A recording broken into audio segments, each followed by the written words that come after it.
They called me temp. Then my red button shut the whole warehouse down. He didn't say my name. He snapped his fingers and said, "Temp girl, clock in, grab a broom, and try not to get in the way." That was Derek Pike's welcome to Blake Freight the night I started my first full week of graveyard shift. The time clock beeped like a smoke alarm with a cold, flat voice. And the break room coffee tasted like it had survived 2 wars. There was a brown schedule pinned over an OSHA poster curling at the corners, and a hand-lettered sign that read, "No overtime, ask Derek," which everyone pretended not to see because everybody was on overtime anyway. I remember thinking, just keep your head down. You need the hours. Don't give him a reason. Derek had that slow smirk people practice in the mirror. He looked at my steel toes, one size too big because I bought them on clearance, and said, "Try not to trip, sweetheart." I smiled the way you smile at a mosquito. No drama, no comeback. I learned a long time ago there's power in picking which fight is worth your lungs. I took the broom, but I didn't touch it. Not yet. We ran across dock, oak, and iron bones from a factory that died before I was born. The floor trembled when the forklift swung wide. The beepers cried in the aisles. Scanners chirped out barcodes like birds that forgot how to sing. I could smell brake dust, cold diesel, and the faint sweetness of spilled cereal from a broken pallet. I kept a little spiral notebook in my back pocket, the 99-cent kind with a plastic cover. On the first page, I wrote near miss. If you've ever watched a shelf sway and hold, you know why a person might start counting the times it almost went bad. It wasn't for Derek. It wasn't to prove a point. It was because I don't like trusting my life to someone else's pride. "Clock in and report to Lane C," Derek said, already walking away. "And sign the forklift training sheet when it comes around." He tossed that last part like the tail end of a joke. I'd never been trained to operate a forklift at Blake Freight. I could drive one. I grew up around machines. And I'd finished half an associate's in mechanical before Ben got sick, and life did what it does. But training means you show up, learn, and check off the boxes for real. Boxes matter when the wrong move can split a rib, or worse. "I'll sign when I do the training," I said. "Sign it when it comes around," he repeated, this time with that extra weight in the voice men use when they want you to understand you're replaceable. "You want this to work out, don't you?" I took a breath that felt like an apology I refused to give. "I do. I'll sign after I get trained." He stared, waiting for me to blink first. I didn't. He rolled his eyes and said loud enough for the guy stacking cartons to hear, "Fine, we'll keep you on broom detail until you're safe to be around anything heavy." A couple laughs slipped out in the aisle. You know how laughter feels when it's not about the joke? It wasn't about the broom. It was about rank. About how some people are born supervisors and some are born to be supervised, at least in folks like Derek's head. I kept my face still. I'd learned that from hospitals and bill collectors and all the days we made soup stretch in cans. "Hey," the security guard said when I passed the glass booth. Miss Dot, silver hair under a knit cap, hands wrapped around a travel mug. "You Riley, right?" I nodded. "You keep your head up," she said, soft enough just for me. "They forget who's moving the freight." She slid a peppermint through the slot like it was currency. One silly mint and I didn't feel alone. On my first loop past Lane A, a driver in a faded John Deere hat stood by the dock with a clipboard, tapping it the way people tap when they're waiting but don't want to be rude. His eyes were kind and a little anxious, and when I met them, he tried to speak, then lifted his hand and signed, slow, careful, "Hello. Deliver. Paper." His name badge said, Hank Willis. I signed back. "Hello, I'm Riley. I can help. Wait one." His face lit like a porch in summer. When he realized I didn't just know a few signs but could keep up, his shoulders dropped. We finished check, in without a word spoken. Just hands. And it felt like we'd built a bridge nobody else knew how to cross. When I handed the clipboard back, Derek appeared like he'd heard joy and came to stamp it out. "What are you doing?" he said, flat. Helping is not your job. Sweeping is your job." I looked at Hank, then at Derek, then at the floor that needed sweeping for the 50th time in 50 minutes. "I'll sweep," I said. Hank needed someone who could hear him. Derek's mouth did the twitch thing. You hearing impaired, Hank? He asked, like it was a punchline. Hank blinked, confused, then gave a little nod. Derek raised both hands and clapped once. Great, cute moment. Next time, send him to the office like we tell drivers. You can tell a person's character by the way they use the word cute. I wanted to say so. Instead, I opened my notebook and drew a tiny square. Near miss number 1. Communication failure at checks in, risk, wrong dock, wrong load, wrong lift. By midnight, I knew which forklift drifted its forks because the tilt sensor was sticky. I knew the belt on the conveyor in lane C hiccuped every third pallet and kicked cases a quarter-inch off center. I knew the dock plate on door 14 needed a new spring, and the temp fix was a cinder block nobody wanted to put their name on. I also knew who came in early to avoid Derek's rounds, the single moms, and who stayed late to pretend they were indispensable, the guys with fancy flashlights. I kept sweeping, but I watched too. Watch long enough and patterns turn into sentences. Hey, temp, Connor Blake said around 2 a.m, strolling through like he owned the oxygen. And he did, in a way. Because his mother owned the company. He had that private school posture and a down jacket like he'd stepped off a catalog page. Do me a favor and take this photo for the company Instagram. Night shift heroes, stand over there. Broom, safety vest, yeah. I stepped where he pointed. Because picking that fight at 2 a.m. buys you nothing but a story nobody believes. He took the photo, checked it, and frowned. Try to look grateful, he said. I don't know what my face did, but he decided it was good enough. We love to spotlight our hardworking team, he added, then turned to Derek. Numbers this quarter, we need to pop. Derek said, we'll pop. The way they said we made it sound like we were all in the same boat, and I could smell the oak of their yacht from where I was standing. Around 3, a pallet list started on lane C. I heard it, not with my ears, but through my boots. The extra vibration that means a load is thinking about going where gravity likes it best. The green light above the lane flickered. I walked over like a person walks toward a dog you don't want to startle. The tilt sensor on the left guard had a grime line right where the reed switch should have been. I'm not supposed to touch maintenance, I know that. I also know when your job is to keep a place moving. Sometimes moving means stopping, just long enough to fix the thing nobody else has time to fix. I killed the lane, wiped the sensor with the corner of my shirt, reseated the guard, cycled power, and watched the light go green and stay green. Not heroics, just the difference between hoping and checking. Derek saw the lane pause and came over fast. Who told you to stop that belt? I pointed to the sensor. It was throwing off. I reset it. You don't reset anything, he said. You ask. I'm asking now, I said, keeping the corners of my voice tucked in. Too late, he said. You think you're the smartest in the room? No, I said. I think the belt was about to spit a pallet into someone's knees.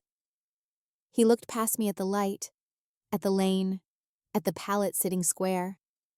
There's a special kind of silence people keep when they know you're right and wish you weren't. Then he said, if you want to keep touching things, sign the training sheet. He handed it to me. I looked at the line with my printed name, the empty space waiting for a signature that would turn truth into paperwork. I uncapped the pen. I wrote, we'll sign after training completed. I dated it. I handed it back. Derek's jaw clenched like a bad seatbelt. Temps are easy to replace, he said. So are supervisors who fake documents, I said in my head, out loud. Understood. Hank rolled by on a pallet jack and caught my eye. He gave a tiny sign, thank you, like he was afraid the air might break if gratitude got too loud. I signed, you're welcome, and he smiled, and it landed somewhere under my ribs, where all the reasons to quit hide until morning. I kept tally. Near miss number 2, sensor grime, potential belt spit. Number 3, dock plate 14, spring fatigue. Number 4, forklift 7 tilt drift. Number 5, communication delay. Lane A. Each one got a timestamp, a sketch, a note on who was where. Not because I thought anyone would ask, because when bad things happen and folks say nobody could have known, I like being the person who can point to lines on a page. I thought I was doing it for me. I didn't know it would matter to anyone else. At 4:30, Derek dropped a stack of forms on the table by the microwave and said, "Everyone signs before you leave. Safety compliance, it's not a big deal." People signed. People are tired at the end of a shift. They want to go home, shower, sleep, wake up human for their kids. A form stands in the way of habit, not hope. Hank came in last, fingers cold, hat crooked. He looked at the form and then at me. I shook my head, small. He hesitated. He put the pen down. Derek watched, eyebrows up. I picked up my notebook like I was just weighing it in my hands. He saw it. He laughed, soft and mean. "What's that, a diary?" "Nah," I said. "It's where I keep the things I don't want to forget." Here's something I didn't expect that night. Miss Dot came by with a styrofoam cup and slid it toward me. "Hot cocoa," she said. "From the machine by the ambulance bay. Better than the sludge." I don't drink cocoa at 5 a.m. often. That morning I did. She leaned in and whispered, "You're doing it right," and walked away like she hadn't just put one more brick under my feet so I could see over the wall. I know how this sounds. Like I'm trying to make myself the hero in a story that hadn't even started, but I kept sweeping Wesai and I kept writing and I kept not signing what wasn't true. And as the sky behind the busted skylights shifted from black to a tired kind of blue, I thought, I can do this. I can hold still when someone tries to push me, and I can move when someone needs me to. I can be the person who sees the thing before it breaks. I can be the person who won't pretend it never cracked. When I clocked out, the beep sounded exactly the same as when I clocked in, like nothing had changed. But I tucked the notebook deeper into my pocket and texted my brother Ben that I'd pick up eggs after a nap. And he texted back an egg emoji and a robot, because that's our language. On the way out, I passed the framed photo Connor had posted by the front desk. Night shift heroes, with my face in the corner holding a broom like a prop. It should have made me mad. Instead, I smiled. Let them think they know the story. I thought it was just going to be another night. But then everything started to change faster than I could write it down. I didn't know yet that people would be watching, or that numbers would speak when people wouldn't. I just knew this. I had my name, my hands, and a notebook full of almosts, waiting for the day someone asked what it cost to look away. I didn't sleep much the day after that first shift. You know how it is when your brain won't stop sorting the same 5 worries into new piles: rent, brakes squealing on the Civic, Ben's hearing appointment, overtime that's not a big deal but somehow never on the paycheck, and a boss who thinks a forged signature is an onboarding step. I microwaved last night's mac and cheese, ate it standing at the counter, and opened my beat-up Chromebook like it was a toolbox. The little spiral notebook was already getting fat in my back pocket. Paper is honest, but paper is also quiet when it needs to make noise. So I started a sheet. Timestamp, lane, asset, symptom, risk, people nearby, what I did, who saw it. Conditional formatting, red to yellow to green, because color makes suits listen. I added a severity number out of 10 and a frequency guess, and a dumb little formula that multiplied them. It wasn't science. It was common sense with clothes on. Ben shuffled out bleary in his hoodie, hair everywhere, and signed without his processors in. "You're up early. You okay?" I signed back to work, making a chart. He grinned and bumped my shoulder. He loves a chart. Robotics kid. Before he put his processors on, he signed a quick idea. Map. Heat. Red spots. I kissed his head and said, "Nerd." And he said out loud, "Love you too," because he knows when I need the sound. On my second night, Oak Ridge was a snow globe. Someone shook until the plows gave up. The dock smelled like wet cardboard and cheap hand warmers. I brought chalk in my hoodie pocket, the fat sidewalk kind, and a roll of painter's tape. People think safety is cones and clipboards. Half of it is drawing a line where someone can see it. Hank was back with a flatbed trailer of dog food, hat dusted white, mustache frozen into a punctuation mark. He signed, "Frozen straps, slow," and I signed, "Wait, I'll get salt." Derek materialized like he hears kindness by sonar. "What are we, a church?" he said, grabbing a strap and yanking like the strap insulted his mother. His glove slipped. The hook swung and missed his cheek by a prayer. I could feel my heartbeat in my gums. I taped a blue line on the floor where the arc would be, then chalked "no face" with a smiley, because I know how men are, won't read a memo, will respect a joke. Hank saw it and laughed without sound, shoulders shaking, then patted my forearm like a dad would. For a second, Derek's eyes softened. Then he remembered who he was supposed to be. "Quit doodling," he said, and kicked the chalk under a pallet. By midnight, the sheet in my Chromebook had 32 lines. Dock 14 plate fixed with a cinder block. Still. Forklift 7, tilt sensor drift. Still. Lane, C hiccup. Still. But I added new ones people don't write down because no one thinks they count. 2-second delay on the PA, so half the crew never hears the call to clear a lane. Scanner number 19 drops Y, Phi, whenever the microwave in the break room runs. Visitor badge 04 opens the door by the hazmat cage, even though no one's checked that list since 4th of July. I snapped photos on my phone like a tourist. Always wide, then close, then a shot with my boot or hand in frame to show scale. Because I once had a landlord pretend a hole wasn't as big as a hand, then a short video clip if it moved. If anyone asked why I was filming, I was learning. If Derek asked, I was not. I wasn't out to make a scene. I was out to make it through the shift with the same number of working fingers I came in with. Right after, when a near Owa new hire named Malachi almost got his ankle eaten by the pallet jack nobody bothered to tag out. He did the hop and swear dance, and then looked around like a kid who just knocked over a display at Walmart, waiting to see if the grown-ups would yell. I asked if he was good. He said, "I'm fine," the way guys say, "I might pass out." And I told him to sit for a minute on the milk crate by the fire extinguisher. Derek watched from the mezzanine and yelled down, "We moving freight or holding hands?" I waved and smiled. I also wrote near miss number 17, Malachi. Pallet, jack pop, ankle. No tag, no lock. In my head, I could hear that future chorus they always sing when it's too late. Nobody could have known. And I felt that weird calm I get when I've already decided the hard part. If nobody wants to know, I'll keep knowing anyway. Around 2. The hiccup on lane C got cocky. Every third pallet skewed a half-inch farther left than the last. The lane lights don't know meaning. They know sensors. And the sensor had grime 3 shifts deep.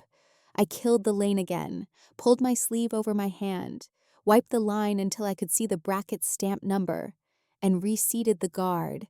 Samira, who's been driving lifts since I was learning how to change oil in a gravel driveway. Rolled up and leaned on the horn like a bored teenager. "You break it?" she said, eyebrow up. "Saved your chiropractor bill," I said. She smirked. "Derek's gonna have a coronary if you keep pausing things." "I'll send flowers," I said. Then realized flowers cost money and said, "I'll send a nice thought." Samira looked me over like she was deciding whether to risk an opinion and said, low, "Keep doing it. He doesn't know which end of a wrench is the business end." It was nothing, but it felt like someone cracked a window in a room I didn't know was locked. 10 minutes later, she slid me a Gatorade from the vending machine with a shrug like it was an accident. In places like this, that's a medal. Connor did a walk through with his catalog jacket and a laminated safety commitment card he read like he'd never seen it. "We're rolling out a campaign," he said to no one and everyone. "Faces of Blake, the people who move America." He wanted photos of smiling people with their PPE on straight and their eyes not tired. I watched him frame a shot with Malachi and the very jack that almost ate him, and my teeth hurt from clenching. He and Derek ducked into the office afterward, door not quite shut, and I heard it because old buildings tell secrets. "We can't have another lost time incident," Connor said. "The city's on us about permits," Derek said. "We're good. I got folks signing the training sheets." Connor, "Even temps?" Derek, "Everybody." Connor, "Perfect." I didn't need a recording to remember that. I added a line to my sheet. Heard, training sheet signed without training. Confirm. It sounds like I was prowling. And maybe I was, but not for blood. I was prowling for proof. You don't need enemies when the floor itself wants to make you pay. I sent my first note to the safety address printed on the break room corkboard. I attached 3 photos and typed like I was speaking to someone who might be on my side if they weren't half asleep. Dock 14 plate needs spring. Temp fix is a cinder block. Forklift 7 tilt sensor drifts after 90 minutes. Suggest maintenance check. Lane C sensor grime causes skew. Recommend cleaning schedule. Happy to walk someone through it. I got a cheerful auto. Reply with a clip. Art Hard had and the words, "We value your input." I stared at it and laughed once. It wasn't humor. It was self-preservation. 5 minutes later, Derek called me into the office. "You bored?" he said. "No." "Then why are you emailing safety like you run the place?" "Because I don't run the place," I said. "If I ran it, we'd fix Dock 14. He leaned back, laced his hands behind his head, and put his boots on the desk. A man in a movie who thinks he's framed just right. "Temps don't make waves," he said. "Temps show up and sweep. You want to be permanent? Learn the program." "Is the program signing training I didn't get?" I asked, and he laughed like we were old pals telling lies. "You're cute," he said. There's that word again. "Get back to lane C." When I got home, Ben had the heat map built. I'm not kidding. He'd used a free mapping tool and a crummy floor plan I sketched on a napkin. Each near, Miss Entry put a dot on the map. Severity times frequency turned into color. The warmer the hue, the more likely we'd be calling someone's wife at 2 a.m. He signed like a sports announcer. "Look, C, hot here." Why? We sat with it. 2 people at a secondhand table, and it looked like we'd made a treasure map to a place where nobody gets rich and everybody's back hurts. I told him about Derek and the email and the cute, and he got this tight line around his mouth that I know means anger he doesn't want me to carry. He signed Call City, and I shook my head. Not yet. I'm not scared of City Hall. I'm scared of burning down a thing 20 other people need to live through next week. He tapped the screen where Dock 14 glowed orange, and then looked at me like, "If not you, then who?" I ruffled his hair and told him to go to bed. It's cruel how being right doesn't pay the electric. Next shift I brought donuts, 'cause sugar is a union even where unions aren't. A dozen from the discount rack with the frosting, a little sweaty in the box. I put them on the break table with a sticky note that said, "For the crew. Stay safe. R." The sticky was a bad idea. It made it clear I was the kind of person who writes stickies. But when Samira grabbed one and said, "Thanks, temp," with a grin that had no edge, it felt worth it. Hank pointed at a maple bar and then at me with a question mark, and I signed, "Yes, sweet, good." And he gave me a thumbs up like we were conspirators in a pastry coup. Small stupid joy keeps bones from grinding. I swear.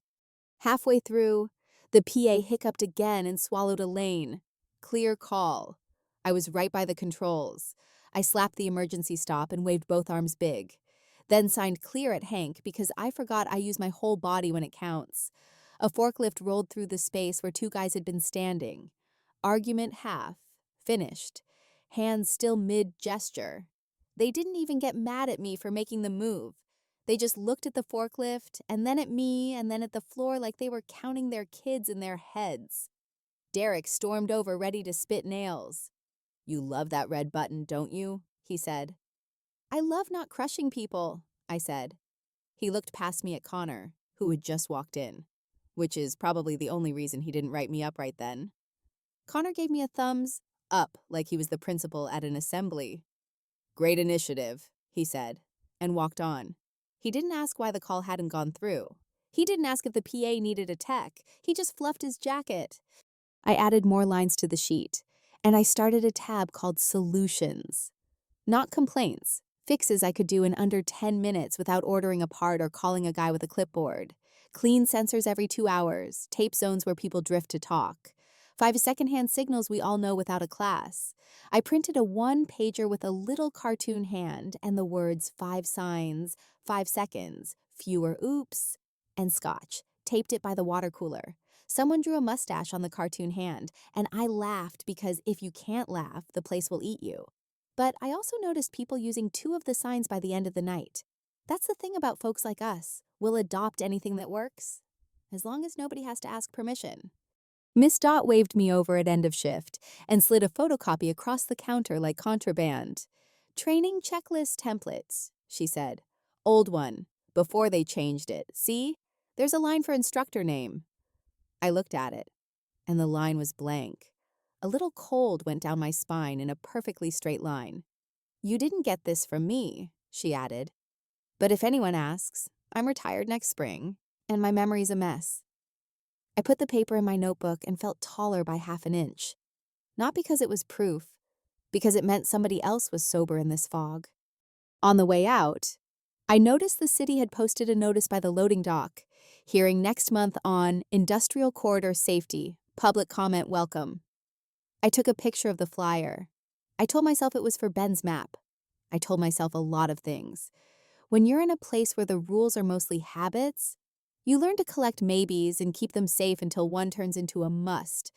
I went home, showered the warehouse dust out of my hair, and watched the red, yellow, green squares on my sheet flicker as I added one more line. PA delay, emergency stop, no injury, luck procedure. Then I wrote a sentence at the bottom in the notes cell where nobody would read it but me. If they won't listen to voices, make the numbers talk. I thought it would take months to get anyone's attention. I thought this was going to be a slow grind where the best thing that happens is nobody bleeds on a Tuesday, but things don't always break slow. Sometimes the wrong eyes see the right thing at exactly the wrong time, and suddenly your quiet little spreadsheet isn't quiet anymore. I didn't know it yet, but the camera that was going to change everything had already been mounted above Lane C, blinking like a tiny, impatient heart. I came in that night thinking it would be more of the same. Snow melt in the loading bay, gloves that never really get dry, the sound of tired people making tired jokes to stay human. I taped my heat map printout under the flap of my clipboard like a good luck charm I couldn't show anybody. And I told myself, move quiet, fix what you can, write down the rest. Lane C was already grumbling when I did my first walk. The conveyor had that off, beat thunk again. Every third pallet listing just a whisper, like a porch step that warns you right before it cracks. Samira gave me a chin lift from forklift 7 and mouthed, brace? I tapped my forearm. Yeah, I had the Velcro brace on because my wrist had started to hate me, and she rolled her eyes like, you and me both. Derek was on the mezzanine, hands on hips, the silhouette of a man who thinks posture is leadership. Connor wasn't in yet. The jacket doesn't usually arrive before midnight. The thing about trouble is it doesn't explode all at once. It rattles first. Tonight, it was a stack of 40-pound dog food on a pallet that someone wrapped on a bad day. I heard the plastic whisper as the belt tried to correct what physics didn't love. I hit pause on the lane to wipe the left sensor, again, and Derek yelled from above like a little league dad who paid for the bats. Hey, Riley, anytime you'd like to let freight move, we got customers. I held up one finger like, give me 60 seconds. And he did that broad, are you kidding me gesture that plays from 50 feet. I cleaned the grime line, reseated the guard, watched the light go green, and turned to wave Samira through. The pallet came off the belt fine. The next one didn't. The next one loved drama. It tilted just enough that the plastic wrap sighed, and the top layer slid a hair. Forklift 7's mast was up, higher than I liked, because the rack they'd been aiming for sits 2 stories up, and no one wants to break their rhythm dropping to adjust. Not when the clock is what it is, and the night is long. The forklift beeper pinged a little faster, but the mast kept going because Samira was committed to the move and the sensor didn't care about my feelings. The top corner grazed the rack's beam. That should have been nothing. Instead, the beam shivered. Not much. Just enough for the row to share the feeling. You know how cornfields move in a wind? It was that, but metal. I didn't have time to be scared the regular way. I saw Hank rolling by with a pallet jack, eyes on the lane where I stood, and 2 guys arguing about a Browns quarterback right in the potential swing. The PA ate the lane, clear call again, because of that stupid delay, and my body went ahead of my brain. I slammed the emergency stop and I signed big. Stop, both hands up, palms out, the way you'd stop a kid from running into the street. Hank saw me and braked hard, The pallet Jack skid sang a note I will hear in dreams. The two talkers froze because my face must have told them the truth. Samira felt the wobble and did the only right thing. She dropped 2 notches instead of fighting up, squared her forks, breathed, I could see her mouth it, 1 Mississippi, and backed an inch to let the shelf settle. The beam trembled, then agreed to keep standing. A bag broke open on the upper rack and dog food rained like hail. It pelted my hard hat and shoulders and made a sound like someone dumped 100 plastic buckets. I started laughing because I was alive. And sometimes your body laughs so it doesn't cry. It would have been a dumb story we told at 3 a.m. if not for the little black eye above lane C. The audit camera our biggest client, a national pet store chain, had installed for their process improvement initiative. None of us cared about that camera because nobody watches those feeds until a suit needs to justify a flight. But that night, a third party loss. Prevention rep happened to be doing a remote drop in from Albuquerque. Time zones are the devil. And he clipped the 38 seconds where a temp in a 2 big vest hit a red mushroom, threw both hands up in sign language, and a forklift operator did everything right before gravity got mean. He sent it to his internal Slack with the caption, "Close one at Blake Freight. Language barrier solved by ASL? Pretty cool."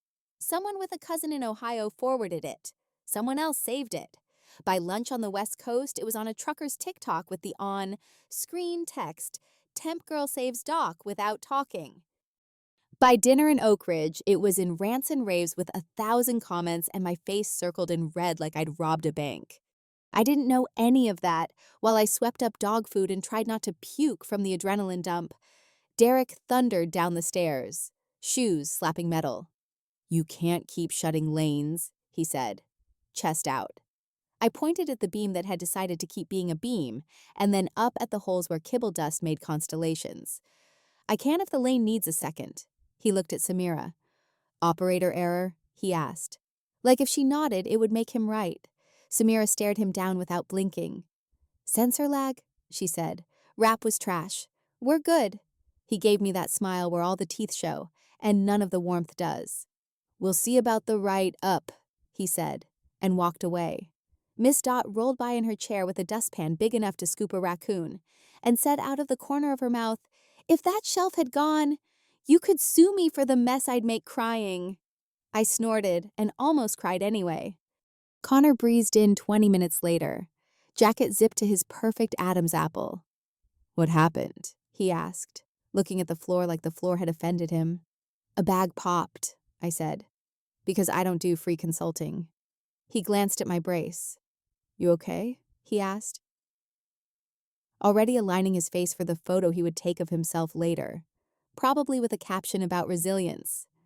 "Peachy," I said. "We should look at the PA delay." He nodded like he was listening, but he was looking at the camera up on the beam, calculating angles. "Let's do a quick huddle," he said, clapping his hands. "Great teamwork out there. Everybody, you saved the day." The "you there" meant me. The "you there" meant the company. The "you there" never means the person you're looking at. Viral doesn't feel like anything when you're on a concrete floor. It's just your phone buzzing in your pocket during your 10-minute break and Ben texting 6 explosion emojis and the words, "You're a hero," in a way only little brothers can, completely sincere and zero respect for your blood pressure. He sent me a link that had my grainy, overhead self hitting the red button and signing "stop," like I was in a training video nobody would ever approve. The comments were wild, the way internet comments are. Half angels, half bonfires. "She saved their lives. Pay her." "Where's management?" "My cousin works there. They never fix anything." A few were the usual trash. "Marry me." "Learn to lift, sweetheart." And I felt that gross mix of pride and slime that comes when strangers put their hands on your life with words. By the end of break, Connor had the company page up with a safety moment post. It was a photo of him in a high-vis vest pointing at a whiteboard that said, "Teamwork prevents incidents," with a caption about our culture of safety that used the word commitment 3 times. No video. No mention of me or Samira or Hank or the emergency stop. You could tell by the comments that half the town had seen the other clip. Though, "Where's the ASL girl?" Give credit. Someone tagged my personal Facebook from high school, and my stomach did that elevator drop because the last thing I needed was to be the main character at a job where main characters don't last. Derek pulled me into the office with a printout. "Incident report," he said. "Sign that you were present." I scanned. Near miss due to operator hesitation mitigated by supervisor actions. There it was, simple as stealing candy while starring in a movie about charity. "That didn't happen," I said. He shrugged like maybe the truth was a viewpoint. "Corporate needs clean lines. You were there. Sign the witness line." "I'll sign a witness statement that's true," I said. He leaned back, boots up. And that's when I saw the training sheet stack under his elbow. 18 copies with signatures that looked a lot like one person trying to be 6 different people. "You keep making this hard," he said. "You keep making it easy," I said. And even I wanted to high 5 myself for that one. Except my hand was shaking. He slid the paper closer. "We have a social media policy," he added, like a threat with a bow on it. "If you're posting videos—" "I'm working," I said. "My brother sent me something." "Maybe we should talk about why there's a video to send." He smiled slow. "Dismissed," he said, which is supervisor for, "I can't hit you, so I'll wait." I went to the bathroom and locked the stall and sat on the closed lid, like a kid hiding from a substitute teacher. I texted Ben, "Don't tag me, don't engage." He sent back K with a skull emoji, and then a second later, City Hall hearing date announced, safety corridor. He'd set an alert on the city website because he's 20 and believes in democracy the way only people who haven't been disappointed yet can. I looked at the flyer photo I'd snapped by the dock last shift. Public comment on industrial safety. 2 Thursdays from now.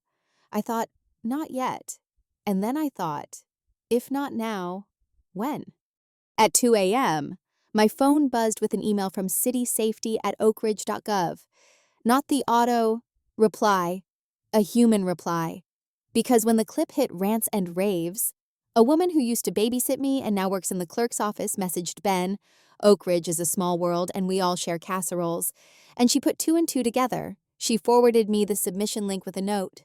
"You didn't get this from me. Anonymous is okay. Attachments welcome." My hands got cold in a straight line again.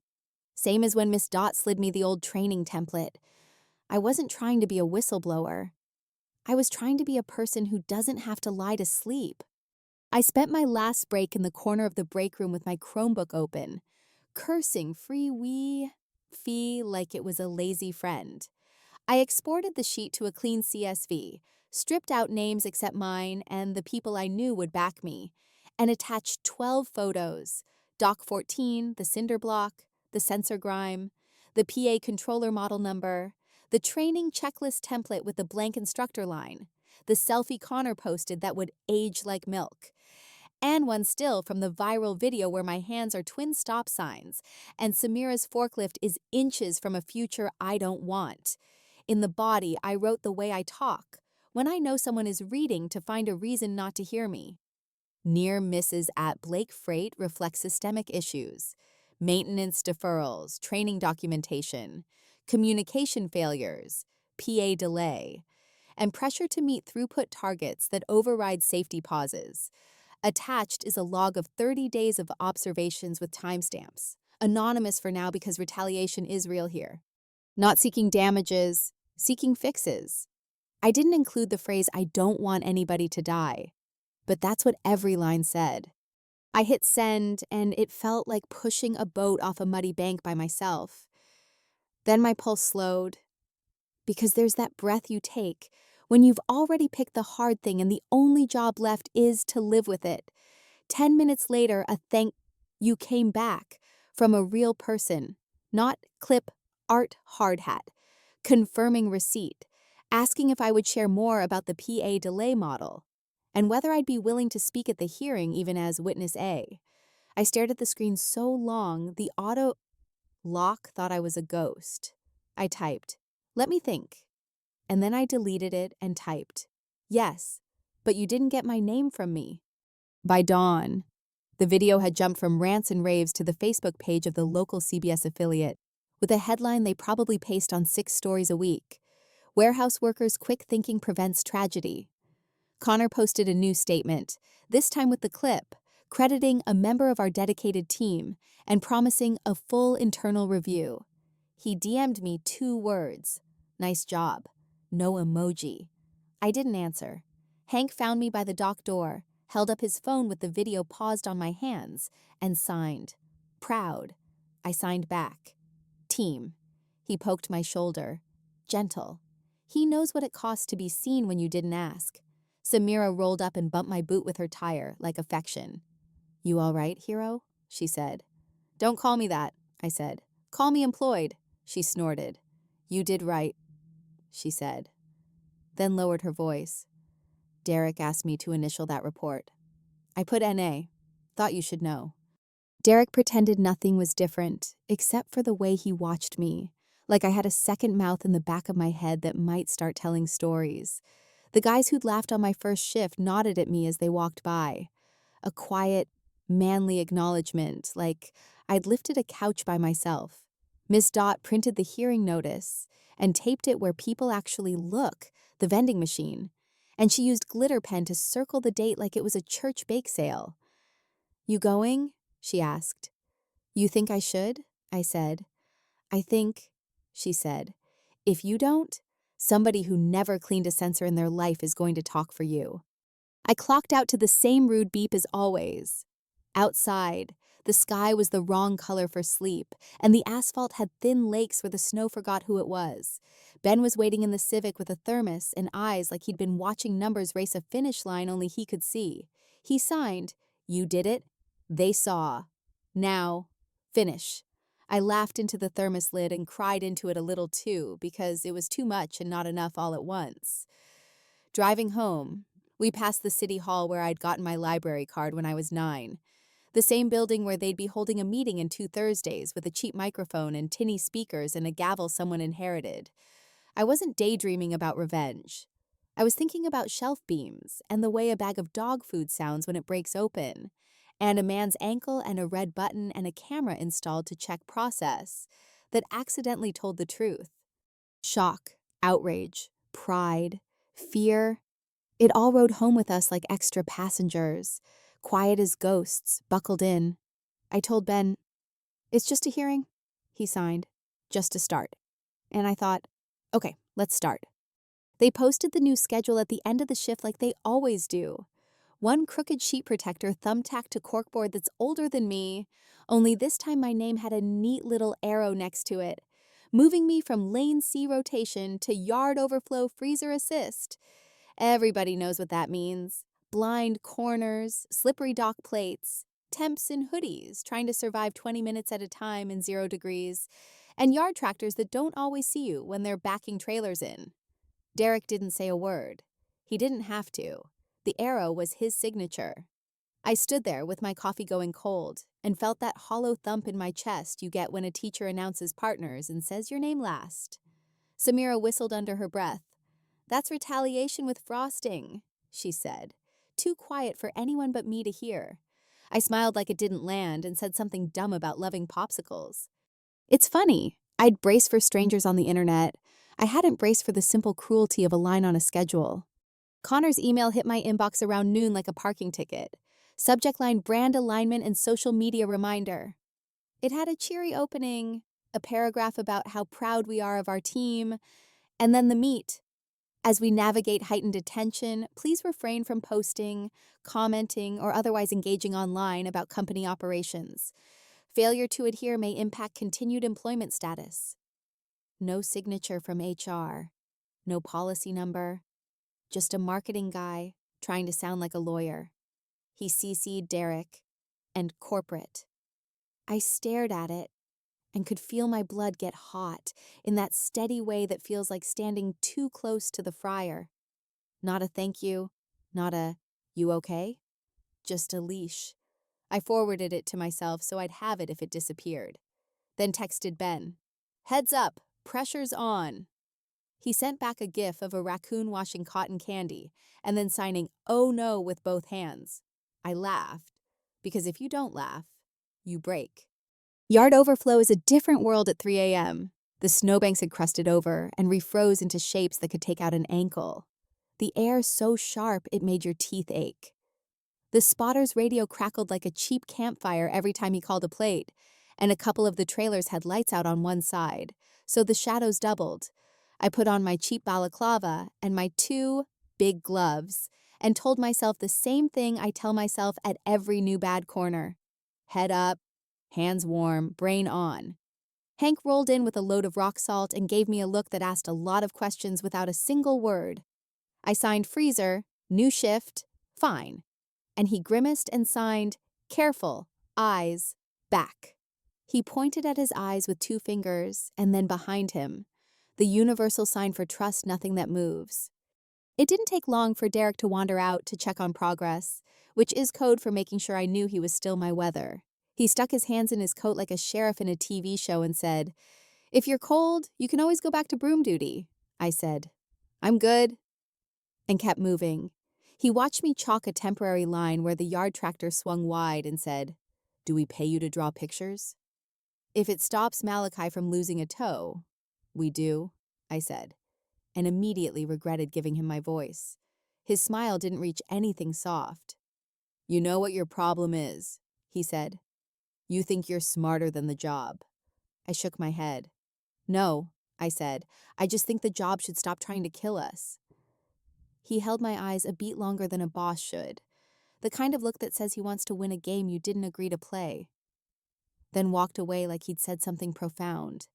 Malachi limped by after, ankle wrapped with athletic tape that looked like a toddler had applied it, and said, "They stuck you out here? That's dirty." I told him to watch the black ice by door 22, and he nodded, then slipped anyway, and caught himself on a mirror with a curse that rolled out like a prayer. I added another line to the sheet on my phone during my 5-minute warm up by the space heater. Thumbs stiff. Door 22. I slip. Salt needed. Tagged with chalk until salt. That little heater in the guard shanty might be the only honest thing at Blake Freight. Miss Dot slid me a pair of those chemical hand warmers and said, "They cut my hours the week I hit 30 years. Tell me that's not math." I put 1 warmer in each glove and wanted to hug her with both arms and all the years she'd given away for a pension that probably has a hole in it. HR finally made an appearance. A Zoom from somewhere with good lighting. A young woman with perfect hair and an equally perfect script. "We're conducting a climate check and want to ensure you feel supported. Also, a gentle reminder about social media. We love that you love safety, and we also love alignment." I asked what the policy number was for the part where an employee can't comment on a publicly posted video they didn't post. She said she'd circle back. I asked if the company would be fixing Doc 14 and the PA delay. She said she'd escalate the ticket. The way she said escalate, like up was the same thing as done, made me feel like I was 12 again. Standing in a principal's office while 2 grown-ups talked about me like I had wandered in by mistake. When we hung up, the silence in the break room felt like a dare. Not everybody made it a secret how they felt. One guy I barely knew slapped my shoulder too hard and said, "Row," drawing it out like gum. Another guy muttered "snitch" under his breath when he walked past the microwave. Samira stared him down and said, "Say it so we can all hear." And he kept moving because courage comes and goes with an audience. Connor floated through with a clipboard he didn't write on and told a visiting rep, "Our safety culture is second to none," while I was literally salting a spot that had nearly put me on my back. It's not the big things that make you feel crazy. It's the little ones piling up like junk mail. I called my mom on the drive home, because there's a tone in her voice I needed to borrow. She works the breakfast line at the elementary school where I used to trade apples for chocolate milk. She said, "I saw your video, honey," like she was talking about a school play. "You stood so brave." I told her about the schedule change and the HR Zoom and how my stomach had turned into a fist with keys in it.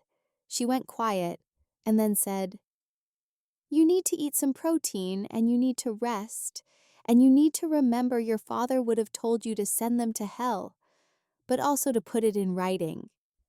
I smiled at the red light like it was a person. My dad used to say that, "Put it in writing," about everything from borrowed tools to feelings he didn't know how to say out loud. I got home and Ben had made scrambled eggs too dry because he thinks brown equals done. He'd taped my heat map to the fridge like a kindergartner's art and circled Doc 14 with a Sharpie heart. He signed, proud, scared, here, and I nodded because that was exactly the recipe I was living on. That afternoon, while the world did the daytime things I forget about, I got a message from a number I didn't recognize. Truckers Local holds open office hours. No pressure. Just coffee. 268. No name. Just a photo of a paper flyer thumbtacked to a corkboard with a donut coupon stapled to it. I don't know who sent it. Maybe Hank? Maybe someone who saw me sign "Stop" and thought she might be our kind, but I saved the number anyway. I'm not against unions. I'm not against anything that keeps people's bones inside their bodies. I'm against being the kind of story that ends with a framed photo and a plaque on a wall that smells like bleach. Night 5 in yard overflow. Connor cornered me by the vending machine. I want you to know we've got your back, he said, palms up like a pastor. Corporate admires initiative. We just need to manage the narrative. I stared at the glass where 2 rows of honey buns had double, vended, and jammed, a tiny metaphor begging for daylight. The narrative, I said, is that Doc 14 still has a cinder block holding it together. The narrative is the PA still drops calls when someone nukes spaghetti. He stiffened, but tried to keep the smile. You have to see the bigger picture, he said. I do, I said. It looks like a map with red spots. You want to see? He backed off a step, actually physically stepped back, like the idea of data might be contagious. We'll handle it internally, he said. Media is a shark tank. I let that sit and then said, so fix the boat. He didn't write anything down. He never writes anything down. The letter came the next day, a friendly warning dressed like a birthday card. This notice serves to memorialize our conversation regarding alignment and chain of command. Continued deviation may result in corrective action up to and including separation. Corrective action. Separation. They dress up firing like a word you'd use at church. I put the letter next to my dad's old crescent wrench on the bookshelf where I keep things that tell the truth about who I am. Ben watched me do it and didn't ask questions. He just signed how helpin' I signed be you. He rolled his eyes and then he took out the trash without being asked. And it was the nicest thing anyone had done for me all week. Hank stopped me before shift with a scrap of paper. He'd written neat block letters with a carpenter pencil. If they ask you to sign, say you need time to review. He tapped the paper, then tapped his watch, then pointed to his eyes. I got it. Time buys air. Air buys courage. Courage buys one more step. I stuck the paper in my pocket next to the hand warmer's empty sleeves. 15 minutes later, Derek tried to hand me another training acknowledgement. No training attached, just the acknowledgement. And I used Hank's sentence like a key. I need time to review. Derek blinked, surprised that words could move a door, then snarled, Don't get cute. I kept my face like a calm lake and said, I'll bring it back tomorrow. He stormed off, and Miss Dot made the tiniest clapping motion under the desk. So small, it felt like a secret handshake. I wish I could tell you I didn't consider quitting. I did. I stood by the dumpster at dawn and thought about Target's red vests and hospital linen carts and the drive, through headset at Dairy Queen. I thought about not seeing Samira's chin lift or Hank's thumbs up or Miss Dot's peppermint stash. I thought about paying rent on time and sleeping through a day without my spine doing math. And then I thought about the hearing at City Hall, that cheap wooden gavel, the bad mic, the people who will show up for the wrong reasons and talk too long. And I felt something line up inside like a click you wait hours for in a stubborn engine. I could burn the place down with a viral rant and be righteous for a day. Or I could keep stacking proof, keep showing up, keep my temper in its case like a good knife, and walk it into a room where it becomes more than a story. That night, I pulled my little spiral near-miss notebook and set it on the table between me and Ben like a deck of cards. We flipped through. He traced the dates with his finger and shook his head at the clusters. He signed, Show all. And I said, it will hurt. He nodded. He knows hurt. Then he signs, hurt now or hurt later. I hate that he's right. I hate that this is wisdom we own because we've had to. I took a photo of every page and scanned them with my phone into a PDF. The cheap way you do it when you can't afford a scanner. I named the file Heart Near Miss Log Redacted PTDF, like naming a thing brave could make me braver. Before I went in for yard overflow again, I dropped a stamped envelope into the blue box outside the post office. It had the city clerk's address, and inside was a thumb drive Ben bought with his pizza tips, loaded with the sheet, the photos, the video still, and the scanned notebook. I wrote a short note in my dad's voice. No poetry, just facts and what I'm asking for. Open the logs, fix the PA delay, replace Doc 14 spring. Stop making us sign training we didn't get. Give anyone the power to hit pause without fearing a write-up. I didn't sign it anonymous. I signed it Riley Hart and then underlined it once. Not hard. Like a person who knows a signature is just a promise to keep showing up. Back at the dock, the air tasted like metal and mint from Miss Dot's stash. Derek saw me and smirked.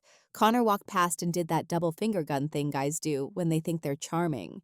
Samira rolled by and bumped my boot with her tire again. Hank lifted his chin. The yard light flickered and then steadied. I stuck the chalk in my pocket and picked up the salt scoop. It wasn't brave. It was just next. And next is how you get from where you are to where you keep saying you want to be. Choices were getting made whether I made them or not. So I made mine. I wasn't going to blow the place up. I was going to turn the lights on and hold them there until somebody else had to squint. City Hall smelled like floor wax and coffee that had been brave too long. The council chambers had those beige folding chairs that squeak when anybody with a conscience sits down, a cheap flag in the corner, and a microphone that seemed offended by vowels. A handwritten sign by the door read, "Speaker cards here," with a plastic cup full of ballpoint pens that died on the second line. Ben and I got there early because he hates being late. He says late feels like walking into a movie mid-sentence. He wore his robotics hoodie and signed, "You're okay?" every 5 minutes until I stole his hands and held them still. Miss Dot showed up with a tote bag, peppermint wrappers rattling like hail, and squeezed my elbow. Hank rolled in with a union ball cap that said Teamsters on the back in letters that have seen arguments and funerals. Samira took the aisle seat like she always does so she can leave fast if something dumb starts to happen. The local CBS van was parked out front with a tripod like a vulture. The anchor was practicing her serious face in the glass. I filled out a speaker card as witness A and then drew a line through the A and wrote my name anyway. If the point is to tell the truth, you put your name next to it and live with whatever comes. They did the pledge and the roll call, and the chair. A guy named Alvarez who taught 8th grade civics for 22 years, banged the gavel like he wanted the wood to listen. Item 4B, he read. Industrial corridor safety updates. Connor took the podium first in a vest that still had the fold mark from the bag. He smiled like he was selling a truck, and said words that seemed designed to fall apart on contact. Isolated incident, robust culture, proactive investment, third, party this, benchmark that. He said training 3 times in one sentence and safety twice in one breath, and I could feel Miss Dot's eyebrows climb. He flashed a slide with a stock photo of a diverse group laughing in hard hats under the caption, "Our people are our strength." He didn't mention the PA delay. He didn't mention Doc 14's cinder block. He didn't mention the camera that made me a person strangers argued about over meatloaf. Derek went next, jaw tight the way it gets when he thinks about being contradicted. He leaned in close to the mic like a man telling secrets in a bar and said, "Human error" enough times that if we'd been playing a drinking game, Oak Ridge would have needed a new liver. He kept saying the word discipline, like it meant the same thing as care. He waved a stack of forms like proof of virtue, the training acknowledgments with neat signatures and no instructors' names, and the printer paper flashed under the fluorescence like fish. "We encourage near misreporting," he said, and I saw Samira's mouth make a shape I can't repeat in church. "We're constantly improving," he added, which is a management for if you die, we'll update the spreadsheet.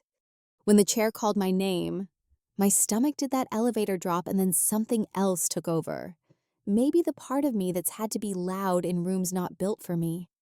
I walked up, adjusted the mic like I'd seen other people do for reasons that have nothing to do with sound, and said, "My name is Riley Hart. I'm a temp at Blake Freight." My voice sounded like someone braver than me had borrowed my throat. "I'm not here to drag anyone. I'm here because I don't like luck doing a job a process is supposed to do." Alvarez leaned forward. "You have 3 minutes," he said, then looked at my stack of papers and added, "and will be flexible." I told it plain. I said I started a near miss log because the floor was telling stories nobody was writing down. I said there's a cinder block holding up Doc 14's plate, and I don't know what the plan is when cinder blocks get tired. I said the PA eats lane, clear calls whenever someone heats spaghetti in the break room, and we've been relying on my arms and a red mushroom to keep bones where they go. I didn't gild it. I didn't make anybody a villain because the truth didn't need makeup. I slid a thumb drive across to the clerk and held up the heat map like a teacher showing work a kid should be proud of. "Red spots," I said. "Not opinions, timestamps." The CBS anchor stopped pretending and started listening for real. On the second row, a woman I didn't recognize took notes with the kind of attention that means your job is big and you wish it weren't. Connor did that thing where people smile with their mouths and not their eyes. "We appreciate Ms. Hart's passion," he said into the mic like he was talking the price down on asparagus at a farmer's market. "However, her sample size is limited, and her expertise—" He ran out of words that could say girl with a broom without saying it. Derek said, "She's a good kid, but she doesn't see the whole picture." I heard Ben's breath choke in his chest and saw his hands twitch toward the signs he uses when he wants to cuss. I put my hand behind me, palm down, the sign for wait, and he stopped. I didn't bring a sword. I brought receipts. The clerk flipped the screen to show the first photo, the dock plate with the cinder block and a post. Somebody stuck near it that said, "Fix me," with a smiley that wasn't helping. And the room made that noise rooms make when reality lands like a folding chair hitting tile. The second photo was the PA controller model and a time-stamped video of the delay swallowing a lane. Clear call. The third was the training template Miss Dot had slipped me, the old one, with a line for an actual instructor's name. Alvarez took off his glasses and cleaned them, like Clarity had a ritual. "Mr. Pike," he said, looking at Derek. "Do these forms reflect training delivered by a qualified instructor?" Derek said. "We follow industry standards," Alvarez said. "That wasn't the question." The clerk's email chimed audibly because government computers have no shame, and she opened a message she probably shouldn't have in public, but did anyway. "FYI, OSHA intake confirms prior complaints, no follow-up documented." The room actually hissed, the way people hiss in movies when the bad guy monologues too long. I wasn't alone at the podium. I asked if Hank could speak, and Alvarez nodded at the interpreter sitting bored until then by the dais. Hank stood up slow, joints stiff from miles, hands sure, and signed, "Thank you. Listen, danger's real.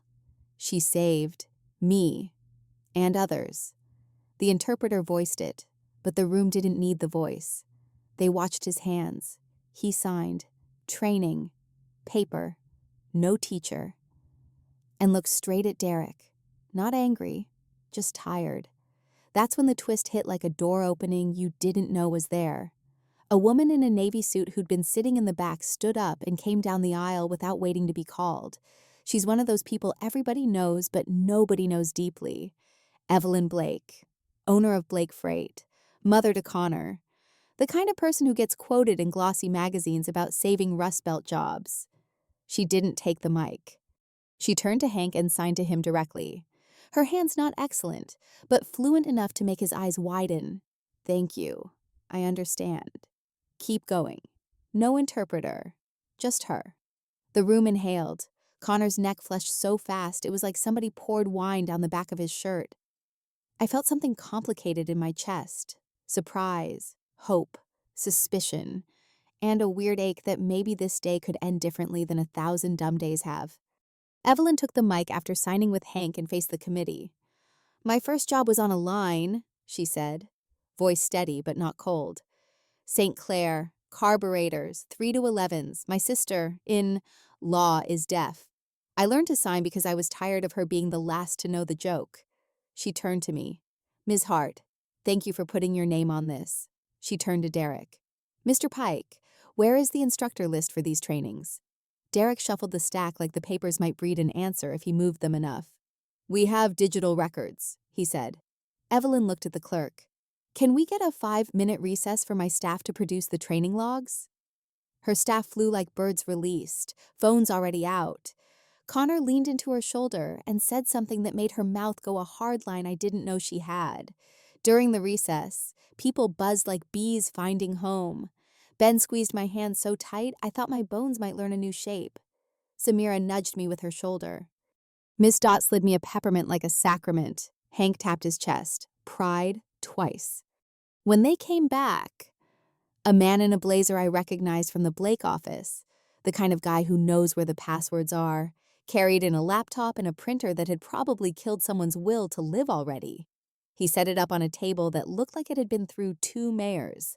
Evelyn said, "We'll display the last 6 months of training logs for forklift certification, dock safety, and PA use." The IT guy frowned. "We're missing some months," he said, too honest for his own good. "What do you mean missing?" she asked. "The audit trail shows mass edits last Tuesday," he said, then flinched at his own words like they'd slapped him back. Connor stepped up with that smile that has saved him from consequences his whole life. "We migrated systems," he said. "Data gets weird." Alvarez said, "We'll take a copy of that audit trail for the record." Evelyn didn't look at Connor. She looked at Derek. "Who authorized training acknowledgments without trainers?" Derek chose violence. "Everybody does it," he said. "If we stop to train every temp who breezes through, freight sits. You want numbers or nap time?" The room went cold in that way that means reputations are about to get rewritten in ink. Evelyn swallowed, then did something I didn't expect. She turned to the committee and said, "We need help. Not PR, not spin. The sentence of a person who knows the house is on fire and refuses to rename smoke. I'm requesting a third-party safety audit. We will open our logs to OSHA. And Ms. Hart, if you're willing, we'd like your input as part of a corrective action plan." Connor made a noise like a tire losing air. Derek said a word under his breath that would embarrass a sailor. The clerk looked at Alvarez, and he looked at the city attorney, and the room held its breath. The city attorney. A woman who wears flats and owns 3 colors of highlighters. Whispered something and then nodded. Alvarez put his glasses back on like a man choosing a road.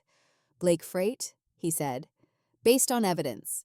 We're referring this matter to OSHA and to the county prosecutor for possible falsification of safety records.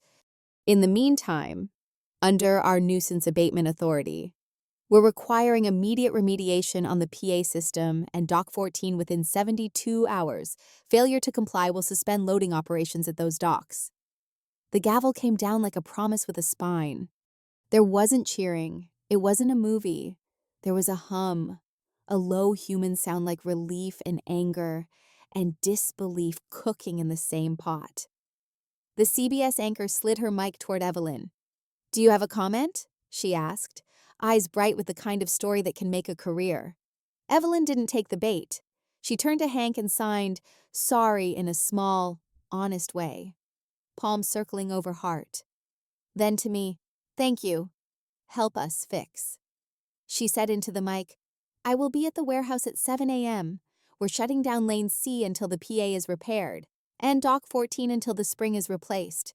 Mr. Pike, you're on leave pending investigation." Derek opened his mouth and then remembered which way the wind was blowing. He looked at me like I'd taken something from him that never belonged to him in the first place. Connor put on the face people use when they realize the camera is still rolling and the internet remembers. I walked back to my seat on legs that didn't believe in legs. Miss Dot whispered, "They heard you," like she was telling a bedtime story. Samira squeezed my forearm. Ben signed, "Proud, proud, proud," until his fingers blurred. Hank hugged me with those driver arms that have hauled more than freight. I wanted to collapse and sleep and run and eat and cry and not be the person in the clip anymore. I wanted Doc 14 fixed and the PA replaced and for the word discipline to mean teaching again. Evelyn made her way over, not flanked by PR, just by herself, and said, "I should have known, it's my job to know." No excuse, just the admission that matters. "I learned to sign because love needed me to," she said, looking at Hank, then at me. "I forgot to use it at work." It wasn't a confession you give a camera. It was one you give yourself. "Will you meet me in the morning?" she asked. "With your map?" I said yes because you don't ask for a door and then refuse to walk through it.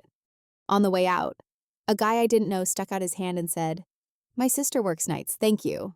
A woman from the PTA said, "I'm bringing cookies to your crew," because that's how Midwestern women heal broken government. Sugar and stubbornness. The trucker's local rep handed me a card and said, "Whatever you decide, you don't have to stand alone."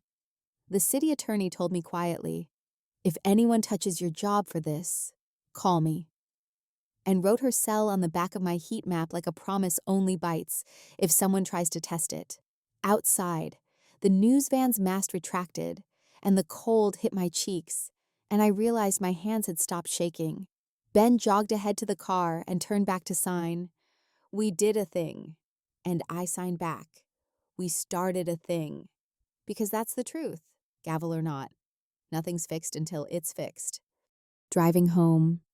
Oak Ridge looked like what it's always been. Brick, tired signs, the diner that refuses to die, kids smoking by the skate park because nobody knows how to teach them to be invincible safely. I thought about Derek's arrow on the schedule and Connor's emails and my dad's put it in writing. I thought about Evelyn's hands signing sorry like it weighed what it should. I thought about how many rooms like this exist in this country. Bad mics, good people, sour coffee, where somebody decides to stop calling luck a plan. I didn't feel like a hero. I felt like a forklift operator who just set down the heaviest pallet of her life without breaking it.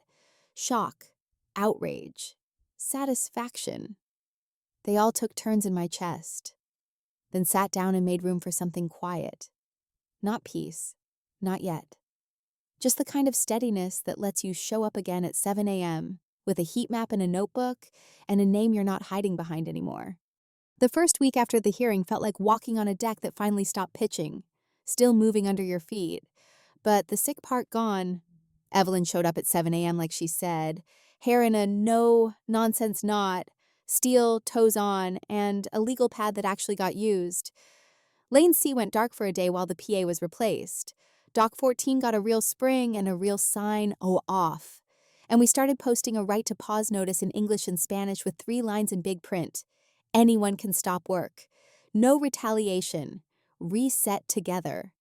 I helped write it, which sounds small until you've lived years where stopping is the sin and rushing is the hymn. We mounted little tower lights at the end of each lane. Green for go. Yellow for watch your hands.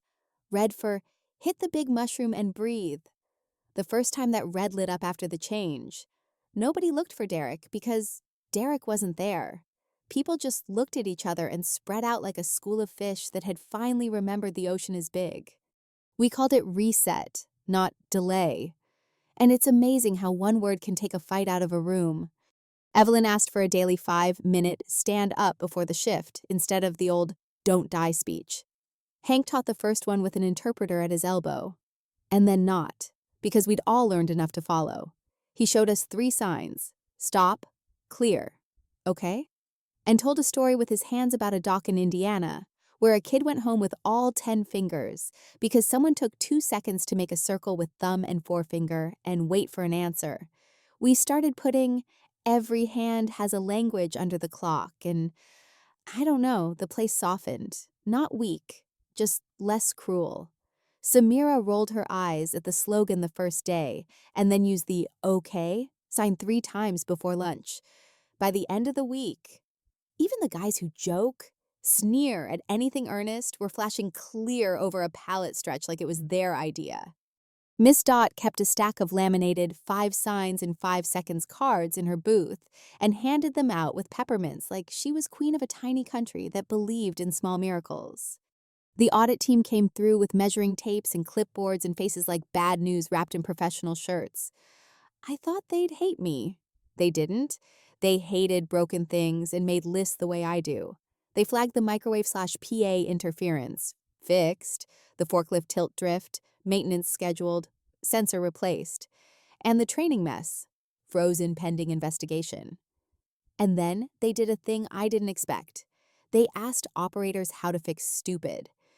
If you ran this lane, what would you change? A dozen people who've never been asked a real question in a workplace said real things.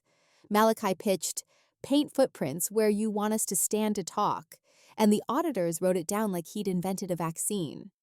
Connor didn't lead those walkthroughs. He watched, and he didn't like the part where listening means shutting up. Numbers moved. Not all at once, not sexy, but the near miscount went from 32 in a month to 9, then 5, then a weird week at 2 where a squirrel got into the office and chaos counted as cardio instead of logistics. Throughput dipped the first 2 weeks and then climbed above where it had been when everyone was sprinting and lying about it.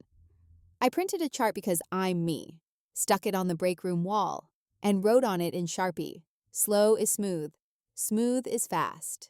Somebody added, "Smooth is paid," and I can't argue with religion that tells the truth. Connor made himself scarce for a while.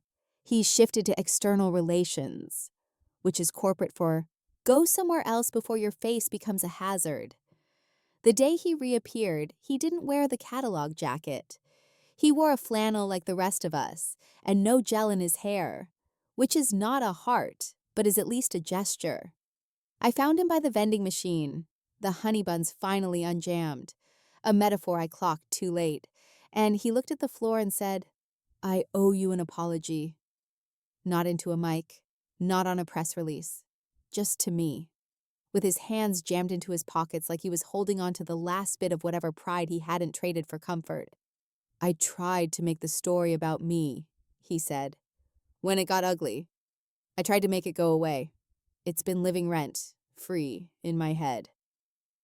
For a long second I said nothing, because anger's easy, but repair is math, and I'm tired of pretending shortcuts add up.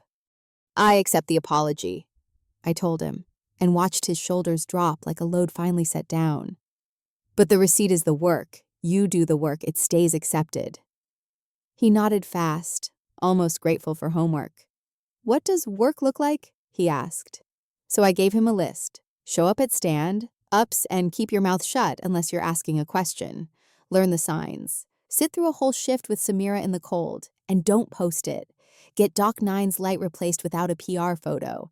And before you say culture, meet all the people who live in it.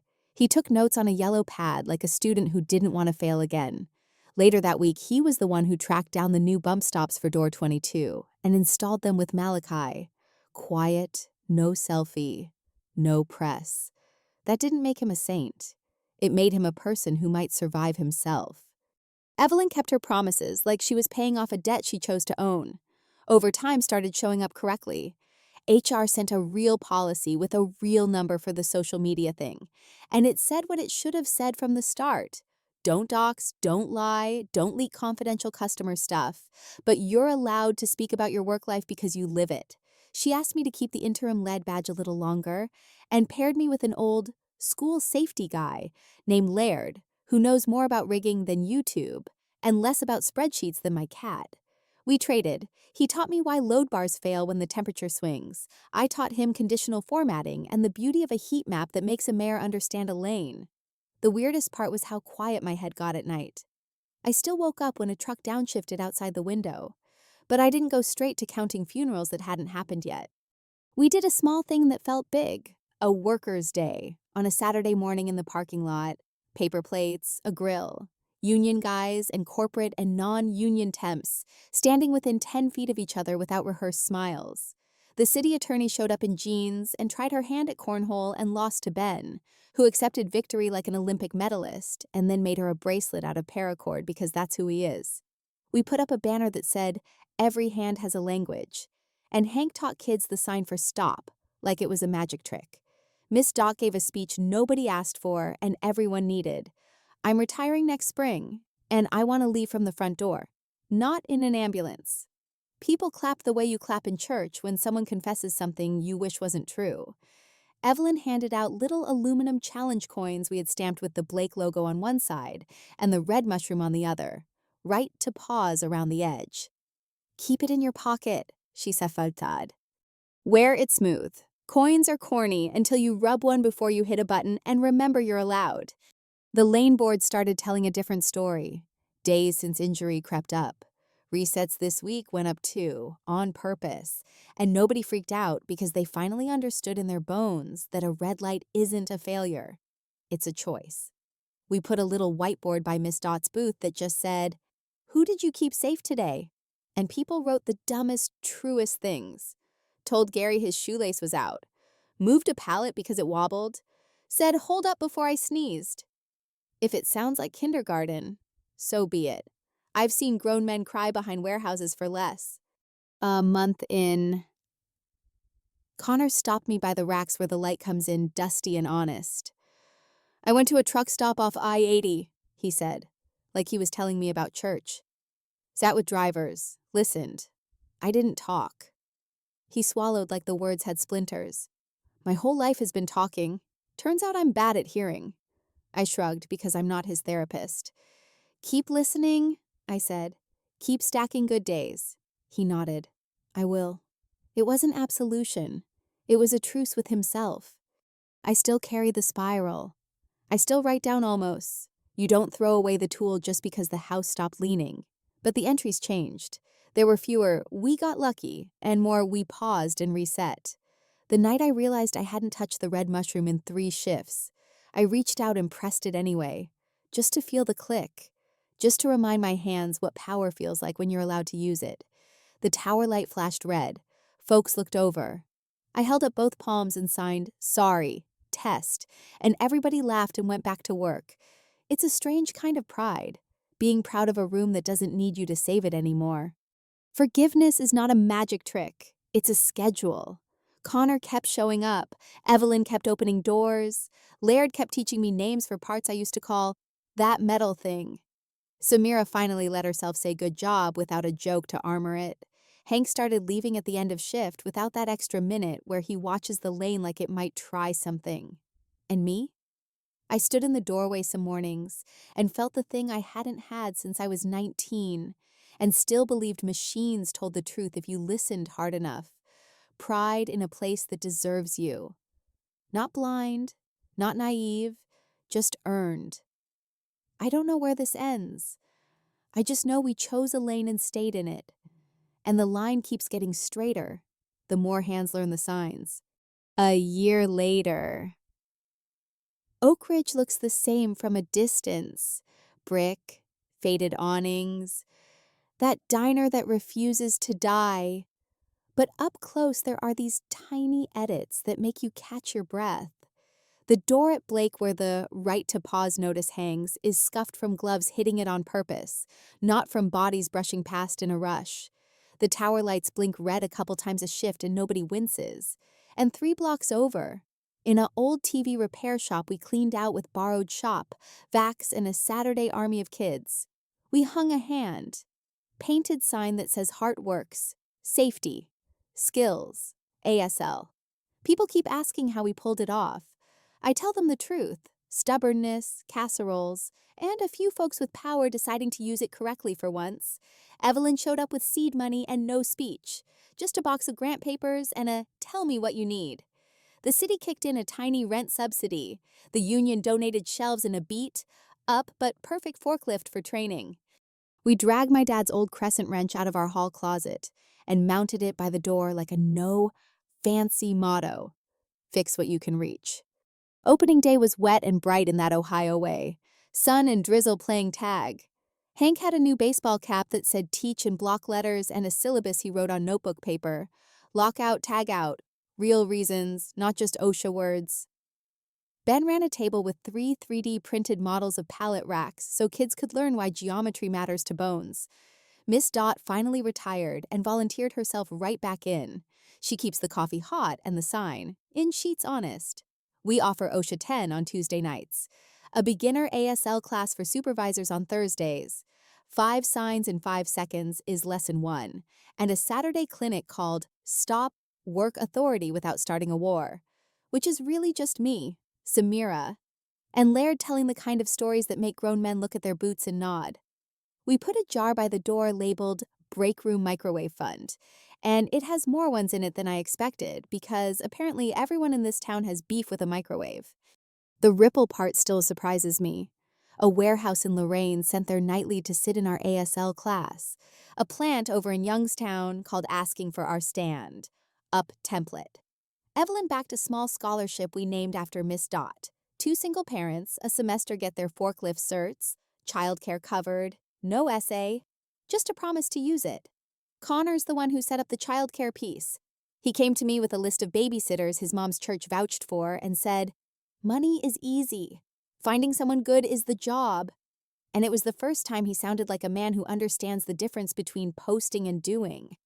He still shows up twice a month to run No PR Fridays. We pick some petty hazard and kill it without a camera. Last week, it was putting non-slip tape on that cursed step by the IT closet. He didn't take a selfie. He signed, "Thank you to Hank," after class. A little clumsy, a lot sincere. That's the sort of thing you file away under might be fine. We started a goofy tradition at Blake that I love, the Know Our Hero wall. It's a corkboard by the water cooler where you pin the moment you chose to pause. Index cards. Scribbles. Hit stop because Gary looked pale. Pulled Doug's hoodie string out of the pallet jack. Waited to sneeze. It reads like a joke until you realize it's the map of a place deciding every day not to lie to itself. The right to pause coins Evelyn had minted are smooth now. You can tell who uses theirs by the shine. Mine lives in my left pocket next to a spare washer I found under Dock 9 and keep meaning to put back. Sometimes I catch myself rubbing the coin before I press a button in the grocery store elevator. It's a habit of permission I plan to keep. Not everything wrapped up neat. Derek took a job downstate and then, out of nowhere, sent a letter in actual pen. "My kid asked why people online were mad at me," he wrote. "I told her I was wrong about what matters.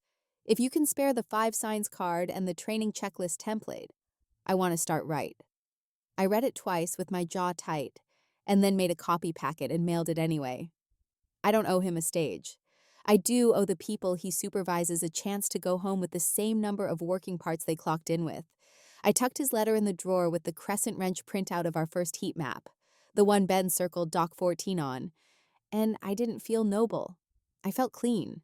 In the spring, City Hall asked me to speak at a regional thing with bad coffee and good intentions. My stomach did the same old elevator drop.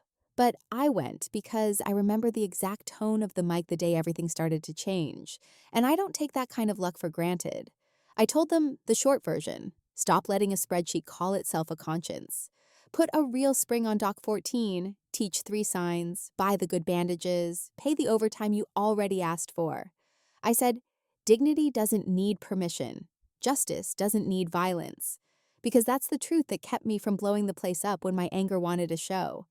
Afterward, a woman from a plastic shop asked if we'd come to train her night crew. We put her on the calendar. Someone else asked if the coins were for sale.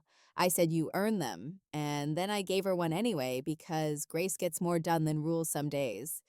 Ben's a senior now, and he runs a little robotics club that meets in our back room on Wednesdays. Half the kids are hearing, half are deaf or hard of hearing. And they all talk with their hands, even when their mouths won't shut.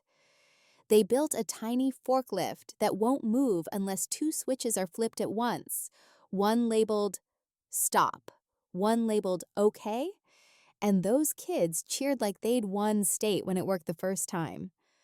Watching him teach is like watching a version of our life where no one had to learn the hard way.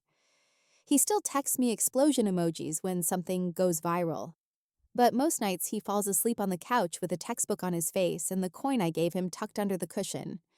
He doesn't rub it the way I do. He's building a world where maybe he won't need to. We didn't turn Blake into heaven. It's still a warehouse.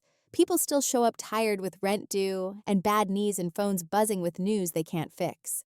But when the tower light hits red, we reset. When the microwave kills the PA, we replaced it twice, the new one's a tank.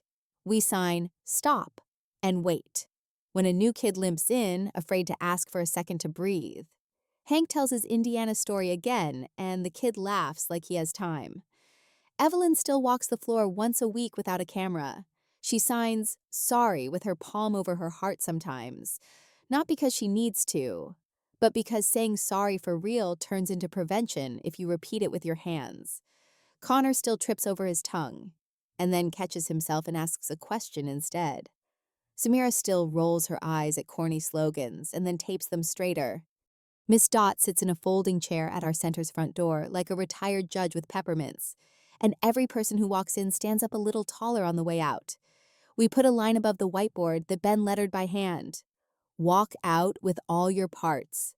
People take selfies with that, which cracks me up. Because if you told me a year ago we'd make not getting crushed Instagrammable, I would have laughed until I cried. On some evenings after class, I walk home the long way with Ben. The railroad runs behind our street, and if we time it right, we get caught by the crossing and stand there with a bag of groceries while the train rumbles past. Car after car full of someone else's hurry. I slide my thumb over the coin until the letters feel like skin. I think about that first night with Derek's arrow on the schedule, about the viral video and the bad mic, and Evelyn signing to Hank like she remembered her family in public. I think about my dad and the way he told me to put it in writing because paper is honest. I think about how many people carried me to here. Miss Dot with her contraband forms, Samira with her no BS grin, Laird with his rigging stories, the city attorney with flats and highlighters, a babysitter from church who showed up so a mom could learn to drive a lift. I don't feel like a hero. I feel like a person who pushed the red button and then kept her hand on it long enough for other hands to learn the shape. There's a moment right before the gates go up when the bell stops and everything is quiet. If you live here, you know it. It's the breath that proves noise isn't the only way to be alive. We stand in that quiet, and Ben bumps my shoulder and signs, "We good?" I sign back, "We're good," because for now, we are. The gates lift, the road opens, we walk, slow, smooth, and fast in the ways that matter. Toward the kind of town that gets a little less lucky and a little more fair every time someone chooses to pause. At its heart, this story says dignity is a daily practice, not a plaque. When systems look the other way, luck fills the gap until it doesn't. The cure isn't rage for its own sake, but quiet courage that names the problem, writes it down, and invites others to stand in the light with you. Sunlight is the best disinfectant. Document the near misses. Ask for process instead of miracles, and use your right to pause at work and in life. Break the toxic silence. Speak up even if your voice shakes, and trade isolation for small, sturdy alliances. The coworker who backs your stop, work call, the neighbor who knows sign language, the leader willing to learn. True gold doesn't fear fire. Real character holds when the emails for cameras and clipboards show up. This is also about boundaries with people and cultures that confuse speed with worth. What you allow is what you teach, so insist on respect, on truthful paperwork, on meetings where data and lived experience sit side by side. Learn a few words in someone else's language. It's remarkable how inclusion lowers the temperature and raises the bar. And remember, justice doesn't always look like a grand finale. Often it's a room that resets without blame. A coin in your pocket that reminds you permission exists. A map that turns opinion into action. For those of us in the middle and later seasons of life, this is practical hope. We can change rooms we're in, one documented truth, one steady pause, one neighborly okay at a time. If this resonated, share your takeaways or a moment you chose to pause and change a situation. Drop a like to help more folks find it, and subscribe so you don't miss the next hard, one-thought, provoking story.